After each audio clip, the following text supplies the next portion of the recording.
महाभारतातील अपरिचित गोष्टी या मालेमध्ये तिसऱ्या भागात ऐकणार आहोत विदुराची जन्मकथा। नारायणं नमस्कृत्य नरं चैव नरोत्तमं देवीं सरस्वतीं चैव ततो जयमुदीरयेत। महर्षी व्यासांनी वरील श्लोकाच्या उच्चारणानं महाभारत कथनाला प्रारंभ केला। या महाभारतामध्ये भीष्म, द्रोण, कर्ण इत्यादी महत्त्वपूर्ण व्यक्तिरेखा आल्यात। त्यांना हा जन्म का प्राप्त झाला याबद्दलच्या कथाही महर्षी व्यासांनी कथन केल्यात। उदाहरणार्थ गंगापुत्र भीष्म यांची पूर्वजन्मकथा। यातील एक अत्यंत महत्त्वाची धर्मनिष्ठ, न्यायप्रिय, परमज्ञानी अशी व्यक्तिरेखा म्हणजे विदुर। विदुर हा दासीपुत्र आहे। धृतराष्ट्र आणि पंडू हे त्याचेच भाऊ आहेत, पण विदुराचा स्वभाव आपल्या भावांपेक्षा खूप वेगळा आहे। तो अत्यंत सद्गुणी आणि खराखुरा तपस्वी आहे।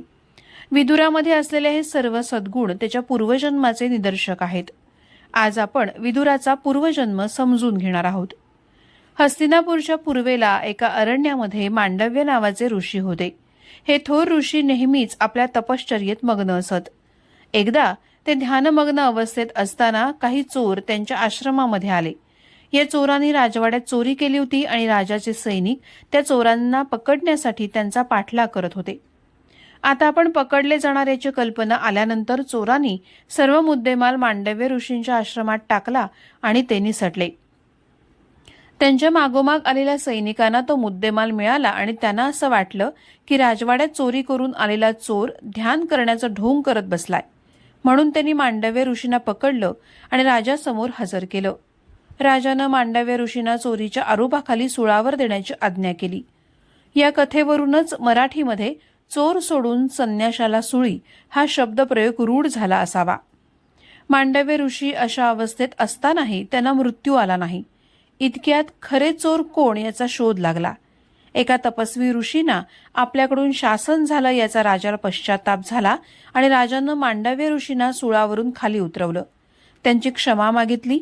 मांडव्य ऋषींनी राजाला क्षमा केली, पण आपल्याला ही शिक्षा का झाली असा प्रश्न त्यांनी यमधर्माला केला।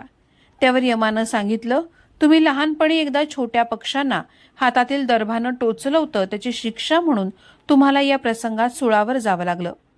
लहान वयामध्ये आपण पाप करतो आहोत हे त्या बालकाला कळतही नाही, म्हणून मांडव्य ऋषी म्हणाले, तू मला अपराधाशिवाय शिक्षा केली आहेस, म्हणून मी तुला शाप देतो की तुला भूतलावर जन्म घ्यावा लागेल।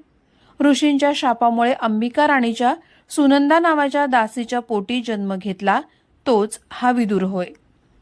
महाभारतामध्ये विदुरानं सांगितलेली विदुर नीती खूप प्रसिद्ध आहे। युद्ध टाळण्यासाठी भगवान श्रीकृष्ण शिष्टाई करण्यासाठी आले तेव्हा ते विदुराच्या घरी राहिले होते असाही संदर्भ आढळतो। देवाने विदुराकडील साधे अन्नही मोठ्या प्रेमानं ग्रहण केलं आणि देव भावाचा भुकेला हेच दाखवून दिलं। महाभारताच्या युद्धानंतर विदुरानं वानप्रस्थाश्रम स्वीकारला आणि यथावकाश देहत्याग केला। त्यावेळी युधिष्ठिर तिथे उपस्थित होता।